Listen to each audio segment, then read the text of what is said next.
Nous étions l'autre jour dans l'ascenseur avec les enfants et nous discutions de ces gens qui, quand on leur dit « bonjour », répondent « bonsoir » pour bien montrer qu'on est à une heure avancée de la journée et qu'ils maîtrisent la langue française mieux que nous ne le faisons.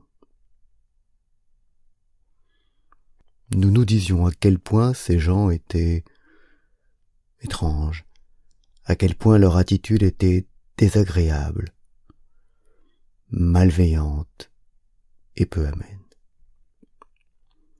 Nous étions tous les trois d'accord sur ce point, et je le suis tout à fait. J'ai beau être d'accord avec cette attitude, je sais qu'il m'arrive parfois, et je le regrette, de faire ce genre de choses, et même cette chose-là. Je sais qu'il m'arrive de temps à autre de répondre « bonsoir » avec sans doute une certaine morgue à des gens qui très gentiment m'ont dit bonjour. Je le fais sans méchanceté sans doute, du moins je ne pense pas avoir de la méchanceté dans ma façon de faire, mais je le fais malgré tout, alors même que je sais que c'est quelque chose de désagréable. Et je n'en reviens pas au bout du compte de cette contradiction que je connais et qui est si présente. Cette contradiction qui consiste à faire des choses, à continuer à faire des choses, alors même qu'on sait que ça n'est pas bien,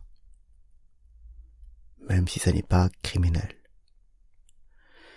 Je me rends compte, quand je fais réflexion, du grand nombre de sales, petites, mauvaises habitudes, du grand nombre de gestes que je fais, dont je sais qu'ils ne sont pas bons, et que je traîne, et dont je n'arrive pas à me débarrasser. C'est ça qui est extraordinaire. L'aimer, quand on lui fait remarquer une attitude un peu bizarre, étrange ou qui peut gêner, elle met 1 ou 2 jours à s'en débarrasser.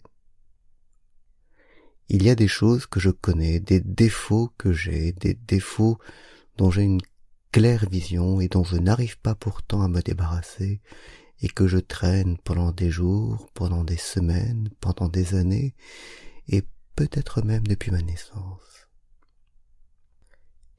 Il y a des choses qu'on me présente comme des défauts, mais dont je suis, au bout du compte, pas certain que ce soit des défauts. Ce n'est pas de cela que je parle. Je parle des défauts ou des mauvaises habitudes dont je sais qu'elles sont effectivement des mauvaises habitudes ou des défauts.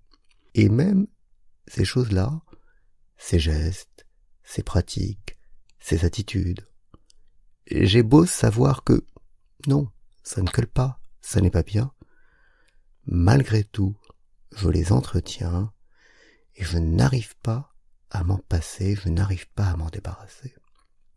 Et cette découverte-là est tout de même un peu étrange.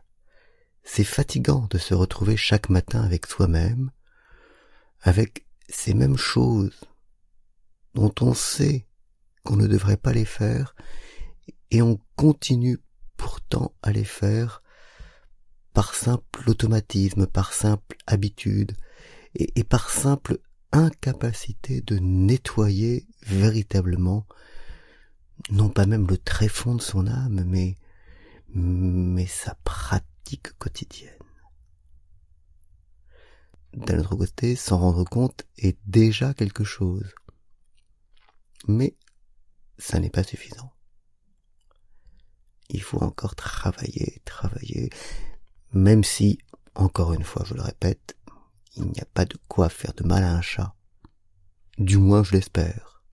Mais il y en a tellement de petites choses de ce genre-là qu'au bout du compte, ça doit malgré tout faire une petite masse.